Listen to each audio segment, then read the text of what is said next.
trauma rahang dan wajah, kapan harus ke dokter bedah mulut? Dengan narasumber spesial kita, ada Dr. Gigi Garibaldi, spesialis bedah mulut. Halo, Assalamualaikum warahmatullahi wabarakatuh. Selamat siang Sobat KBP, baik lagi di podcast KBP bersama saya Dr. Yasmin. Siang ini kita bakal ada materi yang seru banget nih tentang trauma rahang dan wajah, kapan harus ke dokter bedah mulut. Dengan narasumber spesial kita, ada Dr. Gigi Garibaldi, spesialis bedah mulut maksilofacial. Siang dok. Selamat siang dok. Oke, dok, untuk nemenin makan siang teman-teman Sobat KBP nih, kita bakal bahas materi yang seru banget nih. Ya, boleh. Tentunya ini penting banget ya Sobat KBP, karena sedikit banyak sering ya dok ketemu di kasus di poliklinik ya dok, terkait trauma rahang dan wajah pastinya ya dok ya. Betul. Ini ada nih dok, sebenarnya trauma rahang dan wajah tuh kayak gimana sih dok? Jadi trauma rahang dan wajah itu biasanya kalau di kedokteran kita sering sebutnya trauma maksilofacial. Jadi itu tuh segala cedera yang terjadi di area wajah dari alis ke bawah, simpelnya. Terus bisa mengenai jaringan lunak ataupun jaringan keras. Jaringan lunaknya tuh bisa berupa kulit, otot maupun pembuluh darah. Dan jaringan kerasnya kalau yang meliputi wajah kan ada rahang bawah, rahang atas, pipi, terus tulang hidung dan juga tulang sekitaran mata gitu. Tapi biasanya trauma maksilofacial tuh nggak sendiri. Takutnya bisa disertai dengan trauma cedera yang lain, seperti cedera otak atau cedera leher yang sangat bahaya gitu. Jadi biasanya kalau ada pasien-pasien seperti itu pasti kita periksanya menyeluruh gitu. Jadi detail gitu. Jadi segala trauma yang ada di wajah, termasuk pipi, gigi, kelopak mata, ini luas ya sobat-sobat KBP ya, di semua traumanya.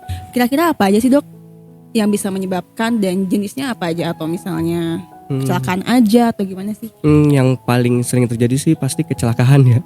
Apalagi kecelakaan motor terutama. Tapi nggak menutup kemungkinan kecelakaan mobil juga sering terjadi gitu. Tapi paling tinggi itu saat ini kecelakaan motor. Kemudian bisa juga dari aktivitas, misalnya seperti kita saat berolahraga, jatuh, atau aktivitas di rumah, bahkan di kantor juga bisa, misalnya jatuh dari tangga atau jatuh dari kamar mandi, kepentok meja, itu seperti itu juga bisa. Itu sih. Tapi dan kalau yang sering terjadi itu biasanya traumanya di rahang bawah sih dok, terutama tuh bagian dagu sama di bagian di sendi rahang. Itu paling sering terjadi. Betul dok. Berarti rata-rata memang masih di Indonesia ini penyebabnya paling banyak kecelakaannya dok ya. Betul. Jadi jenisnya itu ada trauma apa aja nih dok kalau di trauma wajah ini? Trauma wajah bisa pertama sobek-sobek di kulit tuh. Terus bisa juga patah tulang rahang, rahang bawah, rahang atas, di tulang pipi juga bisa, tulang sekitaran mata, dan juga di sekitaran mulut seperti gigi yang copot, trauma dental alveolar, jadi atau gigi yang masuk ke dalam atau keluar gitu, atau gusi yang sobek, itu kan sering terjadi. Sama berantem juga sih dok. Kan salah satunya kalau berantem orang bisa juga itu terjadi gitu. Jadi itu ya sobat KBP ya. Ini banyak yang nanya juga nih dok, misalnya kayak cuman kepentok atau kayak benturan ringan, itu udah termasuk trauma nggak sih dok? Atau bisa nggak sih jadi penyebab? Bisa. Jadi biasanya kadang pasien nggak sadar ada trauma yang terkena misalnya sedikit di bagian bawah dagu, itu tuh gayanya bisa tersalurkan ke sendi.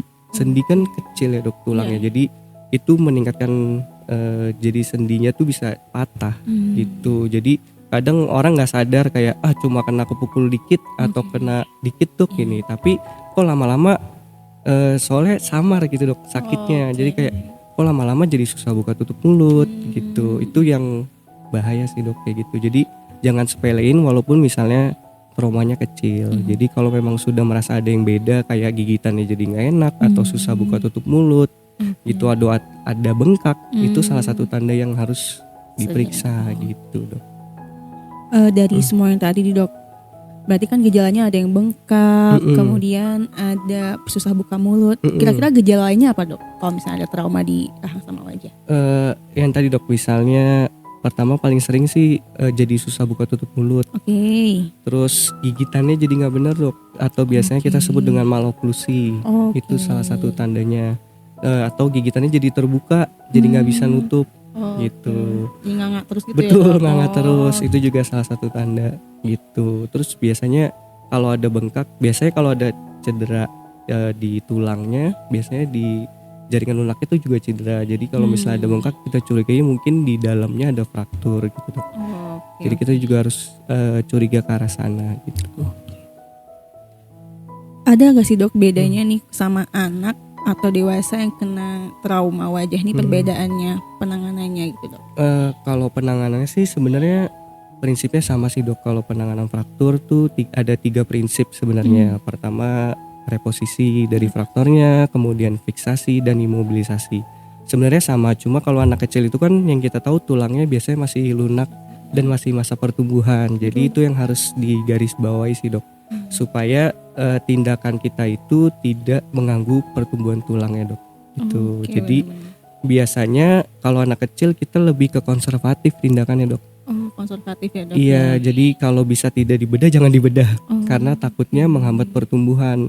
Pun kalau harus dibedah biasanya kita pakai bahan yang removable, atau bahkan sekarang ada plat screw atau yang biasa pen, orang-orang sebut tuh pennya udah ada yang menyerap ke dalam tubuh. Cuma itu masih jarang dan masih mahal. Masih gitu. mahal, terkait costnya juga ya dok. Betul. Tapi kalau orang dewasa sih kalau bisa dioperasi sebaiknya dioperasi.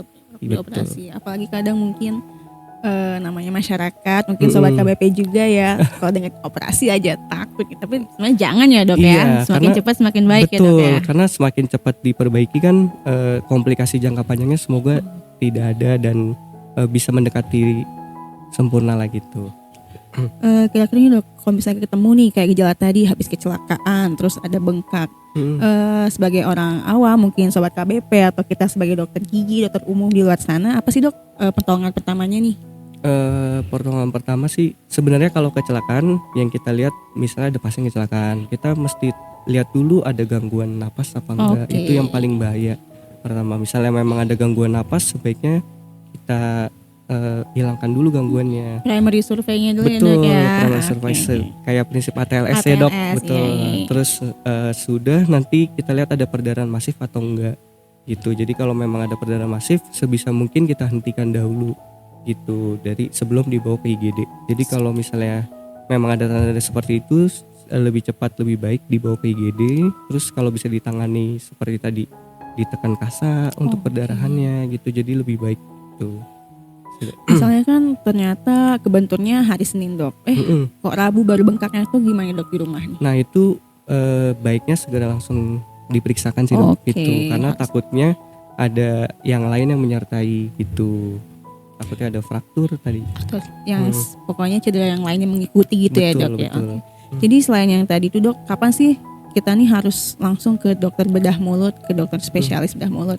Seperti apa ciri-ciri traumanya atau bentuk gejalanya atau bentuknya, sehingga sobat KBP terutama nih lebih aware, kalau udah kayak gini harus ke dokter bedah mulut.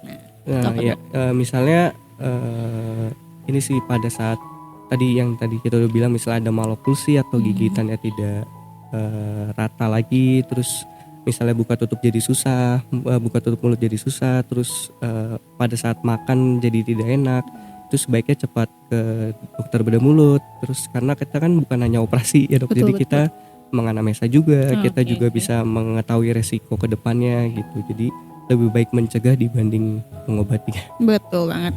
Nah nih dok, cocok banget ke pertanyaan selanjutnya. Semuanya harus dioperasi nggak sih dok? Nah pasti pada penasaran sebenarnya kan. Nggak semua kasus sih harus dioperasi. Seperti kayak misalnya kayak tulang yang patah halus ya dok. Bahasanya patah halus, jadi kayak cuma patah segaris dan tidak bergeser, tidak merubah fungsi pengunyahan, terus buka tutup masih bisa, itu tidak harus dioperasi. Biasanya kita konservatif seperti diet lunak dulu, terus kita kontrol berkala gitu. Tetapi kalau misalnya memang sudah patahnya bergeser, itu sebaiknya dioperasi. Misalnya sudah susah buka tutup mulut gitu, karena banyak pasien yang datang tuh udah dalam keadaan misalnya infeksi, tulangnya osteomyelitis atau bahkan jadi malunion, jadi menyatunya tidak benar gitu. Kan itu proses operasi jadi lebih panjang dan komplikasi jangka panjangnya tuh jadi mungkin lebih banyak gitu. Tentu recovery dan penyembuhannya juga lebih sulit Lebih ya dok. betul, jadi lebih lama juga. Sobat KBP nggak semuanya ya harus dioperasi. Kalau misalnya patahnya cuma segaris, masih bisa nih untuk terapinya itu konservatif namanya atau kita pengobatan terlebih dahulu. Lanjut nih dok, apa aja sih dok pemeriksaan yang harus memastikan nih ada trauma rahang atau enggak, yang untuk memastikan banget kira-kira fix nih ada trauma rahang atau wajah. Pertama pasti kalau saat datang kita pemeriksaan klinis dulu dok. Jadi kalau kita curigai memang misalnya ada goyang di rahangnya atau ada seperti step di rahangnya, pas kita raba itu biasanya kita curigai ada patahan. Terus kemudian kita ronsen, bisa ronsen panoramik atau foto polos kepala schedule, atau yang paling bagus sih CT scan sebenarnya. Iya, karena kalau ada CT scan kan segala fraktur yang kecil pun bisa terlihat gitu. Dari CT scan-nya juga yang CT scan trauma ya dok ya. Betul. Jadi harus di pemeriksaan fisik dulu sobat KBP, kemudian untuk pemeriksaan penunjangnya ada di ronsen dan disarankan lagi untuk CT scan seperti itu. Nih dok, misalnya nih kayak teman-teman atau tetangga atau sobat KBP nih takut ya dok, udah ada trauma, apa sih efeknya kalau nggak segera ke dokter bedah mulut tuh? Nah itu jangka panjangnya. Kalau jangka panjangnya pertama jadi malunion, jadi tulangnya tidak menyatu pada posisi yang baik, atau bisa juga jadi infeksi. Karena infeksi pada tulangnya juga bisa, infeksi jaringan lunaknya. Terus juga pada anak-anak itu bisa mengganggu pertumbuhannya. Jadi bisa aja pada saat besar jadi wajahnya simetris. Atau bahkan misalnya tulang sendi rahang yang patah tidak diperbaiki, itu bisa juga jadi ankilosis namanya dok. Jadi yang pasiennya tidak bisa buka mulut lagi gitu karena menyatu dengan tengkorak gitu. Jadi kan perawatannya jadi harus lebih kompleks dan lebih lama. Sobat KBP jangan takut ya, soalnya kalau nggak segera malah efek jangka panjangnya nih yang kita takutin. Betul. Oke deh. Dok, untuk kira-kira nih ada pertanyaan dulu nggak nih dari sobat KBP buat dokter Jerry? Mumpung ada dokternya nih di sini.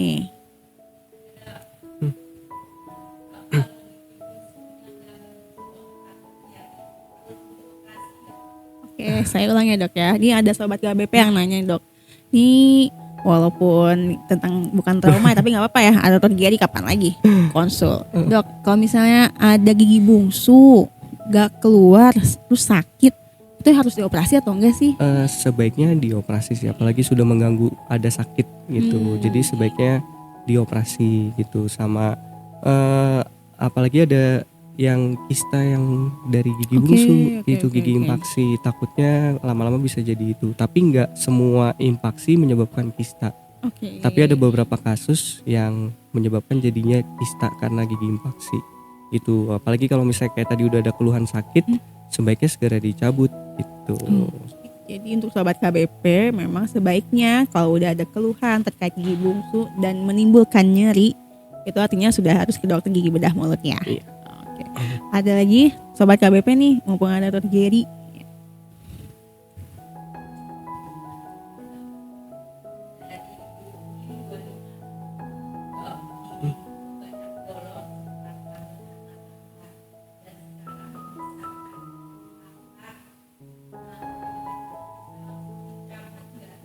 Oke, Dok, jadi pertanyaannya ada ibu hamil, kembar, terus ternyata banyak bolongnya nih dok giginya. Harus dicabut atau nggak usah nih dok? Sebaiknya dicabut karena kalau gigi yang sisa akar kan itu gigi sumber infeksi. Takutnya bisa menyebabkan infeksi lebih lanjut seperti abses gitu yang ada nanahnya. Tuh jadi itu bahaya karena abses kan juga sangat bahaya dok. Jadi vokal infeksi yang lainnya dok ya. Betul.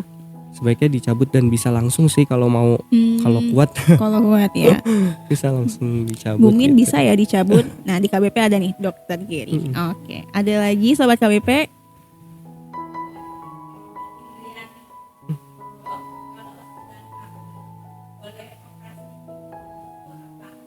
Oke. Dokter ini ada pertanyaan, kalau misalnya ibu hamil ada gigi bungsu boleh nggak operasi pas hamil? Sebenarnya sebaiknya ditunda. Oke. Gitu. Apalagi kalau trimester pertama dan terakhir itu sebaiknya ditunda. Itu sebaiknya setelah hamil baru di. Oke, Gitu. setelah Sebenarnya melahirkan ya kalau Dok, kayak tindakan itu sebenarnya di trimester kedua boleh. Oke. Itu tapi persetujuan juga dengan dokter kandungannya gitu.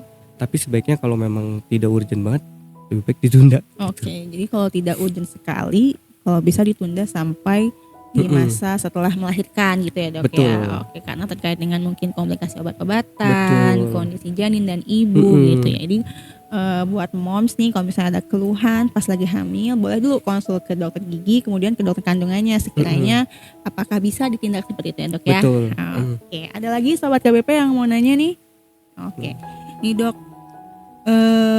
terakhir nih Dok, apa nih Dok pesannya nih supaya masyarakat lebih waspada sama lebih aware nih terkait trauma di wajah dan rahang? Pertama sih yang penting prinsipnya sama, mencegah lebih baik daripada mengobati. Jadi buat teman-teman sobat KBP, kalau bisa kalau berkendara itu harus memakai helm. Banyak yang orang kayak cuma deket nih, nggak usah pakai helm gitu. Jadi cuman ke warung gitu ya Dok ya. betul, kan kita nggak ada yang tahu nasib ya Dok. Ya betul banget. Nggak ada yang tahu jatuh gitu kan. Jadi sebaiknya kalau berkendara pakai helm, helm yang berstandar. Terus juga kalau bisa helmnya dipakai dengan baik, di strap, dikunci gitu. Jangan Jadi asal nyantol aja ya betul. Dok ya. Terus kalau memang sudah kejadian jatuh, kalau misalnya merasa ada yang beda dalam tubuhnya, misalnya mengunyahnya jadi beda, komunikasi jadi beda, itu sebaiknya cepat ke dokter gitu. Jadi supaya kita bisa periksa lebih lanjut gitu, karena muka kita kan investasi yang paling baik untuk Dok. Ada nih Dok yang mau nanya. Oke, silakan.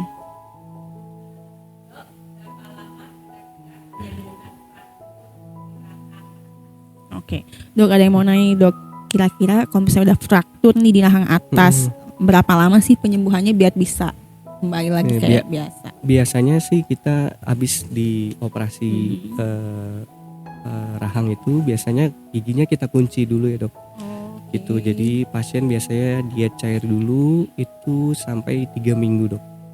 Biasanya 3 minggu sudah kita buka. Jadi gigitannya kita buka, jadi pasien sudah bisa mulai makan lagi gitu. Biasanya ya 3 sampai 4 minggu sih Dok.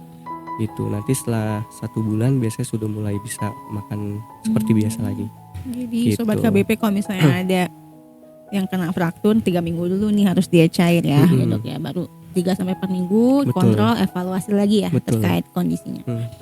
Oke. Dok, ini ada nggak Dok closing statementnya nih Dok buat masyarakat KBP terkait trauma rahang dan wajah? Nyambung yang tadi kali ya.